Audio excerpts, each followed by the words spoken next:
This is the Radiance Meditations Willbender World vs. World Roaming build. It reminds me of the time when I used to main Assassin in Guild Wars 1. It was a very fun and high skill playstyle, and now we have access to that, but it's on Guardian instead of Thief. So if you're a Thief main and you really want to get back to that non-stealth but very mobile but aggressive kill potential, then you want to be playing the Willbender right now, because this build has a lot of speed with the virtues allowing you to move, and you have a lot of access to swiftness now as a Guardian, because whenever you use a virtue you will gain swiftness, and with the speed runes you're going to be moving really fast. And previously with Guardian builds you usually need to take like fireworks runes or some kind of movement speed rune, so you were kind of gimped in your stats. But now your stats have been optimized even further with the dragon stats, because you have access to fury from all of the meditations, and you have access to righteous instincts, which gives you another 25% crit chance when you have resolution. So you basically get to a 90-ish% crit chance with the radiant power trait as well when they're burning, and that allows you to take dragon stats, because dragon allows you a little bit more ferocity at the cost of precision, but you've got like 90% crit anyways because of all these crit modifiers in the fury and resolution. So that allows you to play very bursty but still have a decent amount of health, because you're not forced to go berserker. So it's a sustainable build with great burst damage. However, it's not your average celestial firebrand. You're not going to just go in and mash your face on the keyboard. You need to go in when you have cooldowns and then back out and use mobility and ports to find great timing. So let's just get straight into the traits and the equipment. So of course it's dragon stats with speed runes. I have a great sword with rage and hydromancy sigil. That's really important for the burst combos. You can see as berserker there, but you can just run dragons. I don't have a legendary or a dragon greatsword. But the rage sigil is really important because your most damaging skill on this build is Whirling Wrath, and with quickness that can land very easily. And the hydromancy sigil is also nice because when you swap into your greatsword, that can crit, and whenever you crit that will proc the rage sigil, right, on a 20-second ICD. So what you want to do is you want to land your immobilize combo and then swap the greatsword, and then that'll proc your hydromancy, and then your hydromancy will proc your rage, so that the Whirling Wrath is already kind of spinning really quickly because it has a bit of a wind up. So that's really important to have the rage and hydromancy sigils on your greatsword. And then I have energy cleansing on the sword. It's not really used as a kiting weapon set, it's more of like a second burst weapon set, but the ports on sword are very nice with the Vanguard Tactics trait, which gives you some protection and resolution whenever you port, and you've got ports on Sword 2 and Sword 5. So it gives you the resolution that you need to get Righteous Instincts without needing to go into the Virtues trait line. So essentially you have the choice between Valor, Virtues, and Radiance, and I forego Virtues, even though Virtues is really good, because the F3 ability kind of already gives you stability and Aegis, like the trait gives, and the Radiance trait line is just necessary for damage, and the Valor trait line is just kind of necessary for Fury and Sustain, because you want to be using the meditation playstyle. I'm using 5 meditations, so that's kind of why I choose these specific trait lines. But the specific traits, you know, in Valor you just pretty much have all the meditation traits. There's not really much choice there, so just go for the healing, which is going to be necessary for your survival. Even though you're going in and out, you still need the resustain from meditations. And then in Radiance you're going to gain some resolution whenever you use the heal skill. I guess you could use right hand strength if you have enough resolution, but there's really no point to go for it because the resolution uptime is way more important. Then you have a choice between Wrath of Justice and Retribution.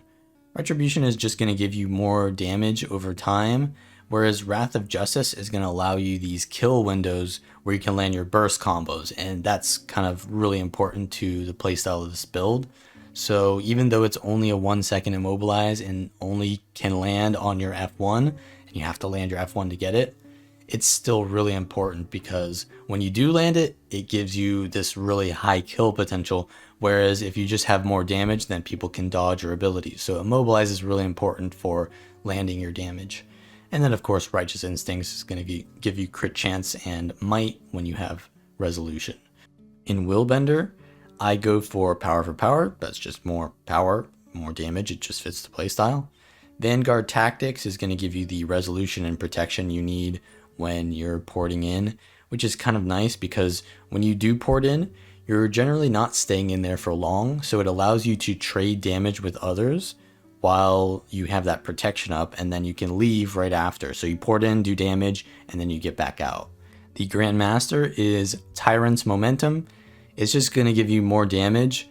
There is a little bit of play around it because you stack it up and you'll lose all of these stacks if you don't keep using a virtue or landing all of the passive effects, which we'll talk about how to work around later. But essentially, you want to be constantly using your virtues and constantly hitting targets to keep up this damage modifier, which can give you 20% more damage, which is really important to getting your burst damage. So often you'll go in, you'll do one of your virtues, and then you'll land a lot of your damage, and then you can't hit the target for a while because they're kiting or something. So you want to bridge the gap between those situations by using another virtue before your lethal tempo is about to run off, and then you keep hitting the target and keeping that buff up.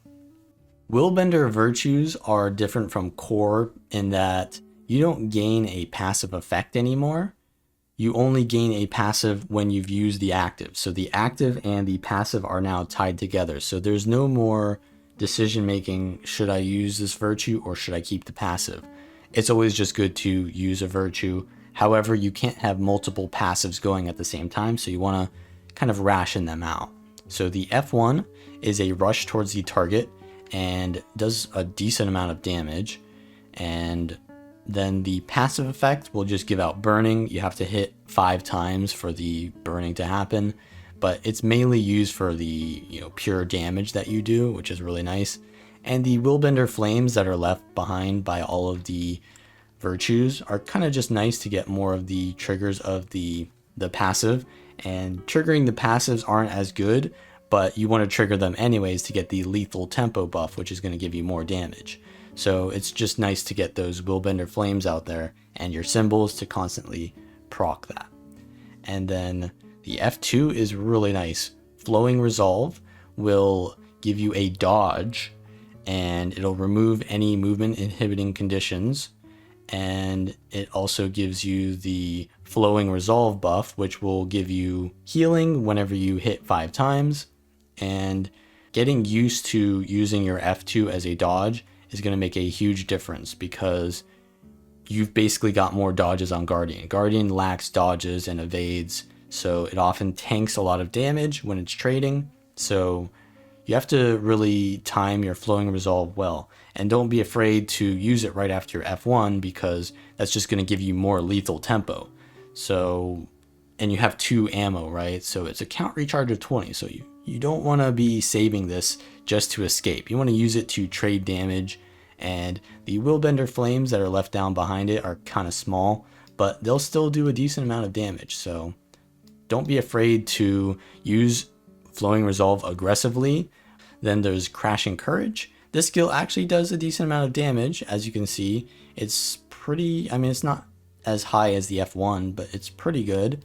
And what you'll do is you'll port in to the target area. I don't have virtues, so it's not a stun break, but it will give the stability and Aegis the more targets you hit. And that's really good for playing aggressively because you can trade with enemies, and you want to use this aggressively most of the time, but it is there to use because you can use it in any direction, right? So you can use it defensively if need be, but generally I like to use it to get that damage and just play very aggressively while they can't really counter pressure me with the stability and Aegis. The utility skills are just all meditations. Litany of Wrath is really important to also allowing you to trade with enemies on the squishy build because the more damage you deal, the more you heal back. So a lot of times you want to kite until you have your Litany of Wrath up, and then once it's up, you use it, you go in and you do all of your damage aggressively, and then once it's down, you kite again. And then you've got Condi Cleanse on Smite Condition. You can also replace this with Bane Signet just for more power, and then a potential ranged knockdown for 3 seconds, which really allows you to chain some CCs because you've got Immobilize on the Sword 5, we've got the Immobilize on the F1, and if you have the knockdown on Bane Signet, you can really bait out a lot of their stun breaks and cooldowns and then finish off the kill. However, when you're outnumbered or don't have a lot of support, you kind of really need the Smite Condition to remove all of these extra condis on you, like weakness, that are going to prevent you from doing your damage anyways. So Smite Condition is kind of like a balanced, aggressive, and defensive, and Bane Signet is like purely aggressive, depending on what you want to do. Then you've got Contemplation of Purity, just a really good stun break that removes all conditions. And then you've got Judge's Intervention, which is going to port you to the target. It's really good for combining with like your Greatsword 2 to land your Greatsword 2, or using it just to kite around the map by porting to targets all over the place. So finally is Renewed Focus. That's just going to recharge all of your virtues. That's pretty self-explanatory, really good. For your weapon skills, the Sword 2 is pretty much your bread and butter opener because it does so many things. It ports you to the target and blinds them, so it's a really good aggressive but also balanced defensive opener that'll also give you Fury and Resolution, so it gives you all of your crit modifiers just by porting to the target. And then from there you've got some options. You can use Zealot's Defense, which is a ranged projectile that will also block projectiles, but you can't move, so generally it's nice to stand in your Fury symbol with it, but if the targets are moving around, it's kind of hard to hit them.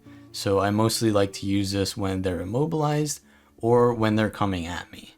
And then you've got Sword 4. This is more aggressive. It allows you to move while using it, but there's no CC or real range to it, so you have to be right on top of the target. But if you do land it, it'll do a first strike, and then the second strike will do a lot more damage, 20% more, if the first strike lands, and the second strike hits 4 times. So it might not look like it does a lot of damage because you see like these low numbers, but it does 4 of them. So yeah, it does a lot of damage. And it's really not the easiest to land, so generally I just include that as like a secondary burst when I've run out of everything else. But your main burst is going to come from Advancing Strike, which does a decent amount of damage. It will kind of like rush towards a target, and then if you are within the range threshold, which is like maybe 300 range, it'll then port to the target. So if you don't have a target, it's just gonna rush in any direction, and it's nice to use that for like kiting. But if you have the target, it is really great for porting in, and it will slow and immobilize the target if both hits hit. Slow is really nice because you don't have any hard CC, but if they have slow on them, then they can't retaliate as much, and since they're immobilized, they can't dodge. And sometimes immobilize is better than a CC because if they can't stun break and immobilize, they need to cleanse it, and by the time they cleanse it, they probably have already got the next thing hitting them. So yeah, the opener is either going to be Sword 2 with the kind of more balanced opener, it's less aggressive, or what you can do is Advancing Strike, because while this gives Fury and Resolution, this only gives Resolution. So what you can do is you can Judge's Intervention with Advancing Strike, and that's a meditation, so it gives Fury, and this is a port. So your main combo is actually going to be your Advancing Strike plus Judge's Intervention, and that's going to immobilize and give you all of your modifiers. Then while they're immobilized, you use the F1, which is a heavy hitting attack, which also immobilizes. And then from there, you swap to Greatsword, you Hydromancy on top of them, which will proc your Rage Sigil, unless it doesn't crit. Since I didn't have all my crit modifiers because I'm doing the combo a bit slow. But once you've got the full combo out, you do all of the immobilizes, and they're immobilized in your Willbender Flames, which are going to do more damage, and then you just Whirling Wrath with quickness, and you do a lot of damage. So it's a very quick combo, and oftentimes when you know that the enemy is out of cooldowns, you really want to use that to finish them off. So the full combo is just going to look like this pretty much. So you go in with the 5 in the port, F1, swap to Greatsword 2, and you can see it does like 9k damage to the golem there with the Greatsword 2, plus all of the other damage that occurred from the F1, the Sword 5, and the Willbender Flames. So yeah, that's the main combo there. But on the Greatsword, you also have access to Leap of Faith, another great skill for either disengaging when you don't have a target or engaging on the enemy. It does pretty good damage. It will heal you if it hits and will blind as well. So you got blind on the F1, you've got blind on the 2 skill and sword, and you've also got blind on the 3. Another thing that's important to remember is actually that the F1 skill will blind before the F1 actually lands. So if you are blinded, you will remove the blind by attempting to blind with Justice's Blind. Your F1 is immune to blind. So that's kind of nice to remember. But anyways, the Greatsword 4 is Symbol of Resolution. This is just a symbol. It places it down on yourself and will give you the resolution that you need to upkeep that crit modifier. But mainly you want to use that with like downstate bodies if you want to cleave them, or if you're playing defensively, you'll put down your Symbol of Resolution and then kind of like fight back. Or if you land Binding Blade, which is a projectile that will tether to the target, and you can then pull them within 10 seconds if you're in range. So you can pull them into your Symbol of Resolution and then do a lot of damage like that. So that's kind of like another combo that you want to do.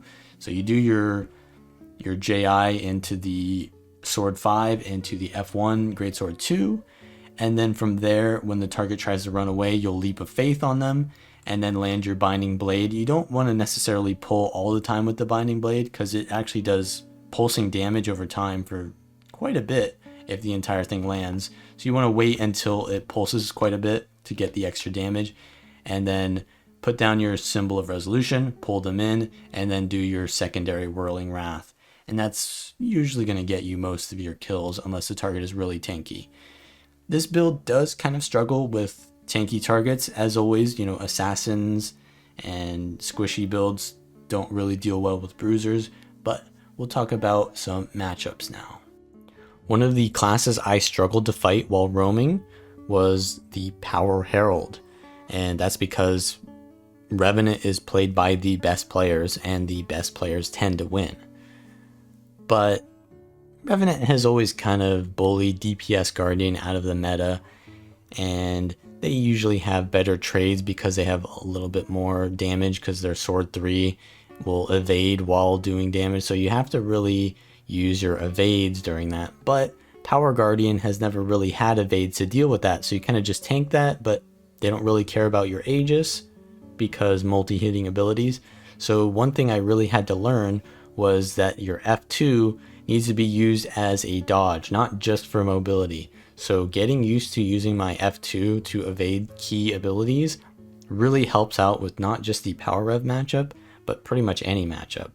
So just using it aggressively or reactively is a huge difference to panicking and just using it to run away and doing nothing with it. So really important there.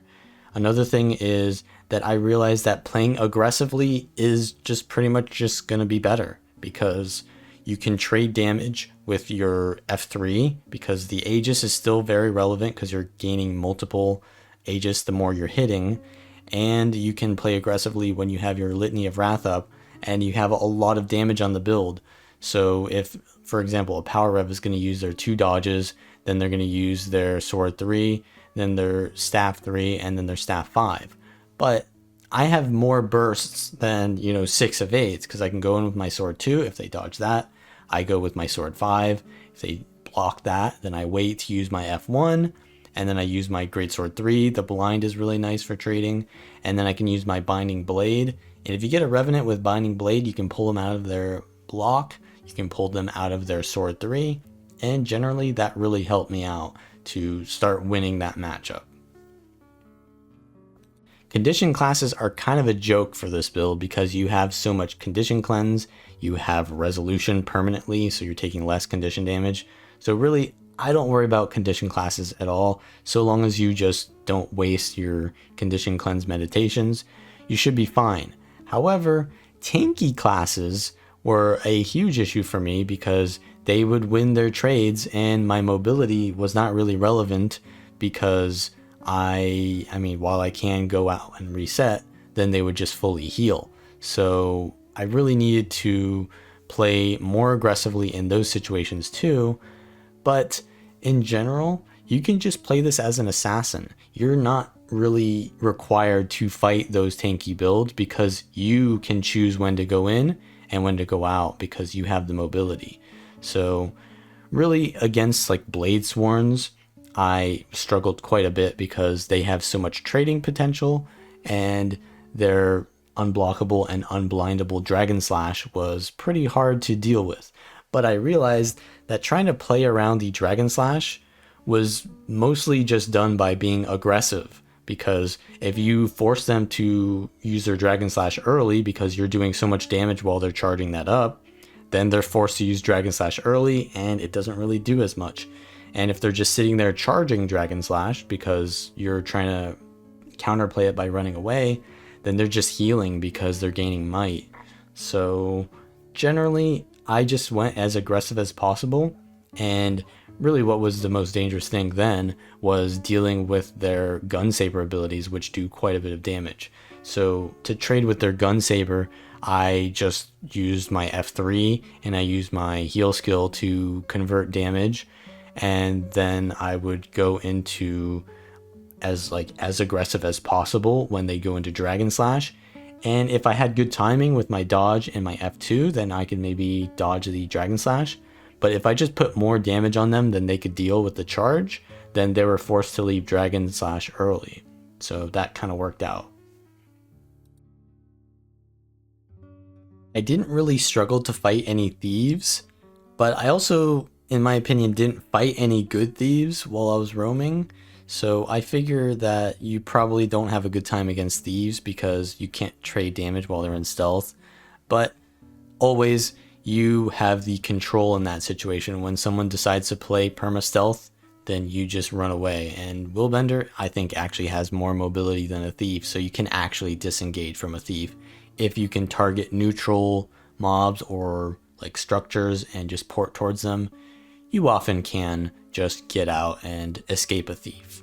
So if you like this content, like the video, subscribe for more. If you want to help me out, then you can share the video and leave a comment down below what you think about the build, or if you have any suggestions for other things. And I will see you all next time.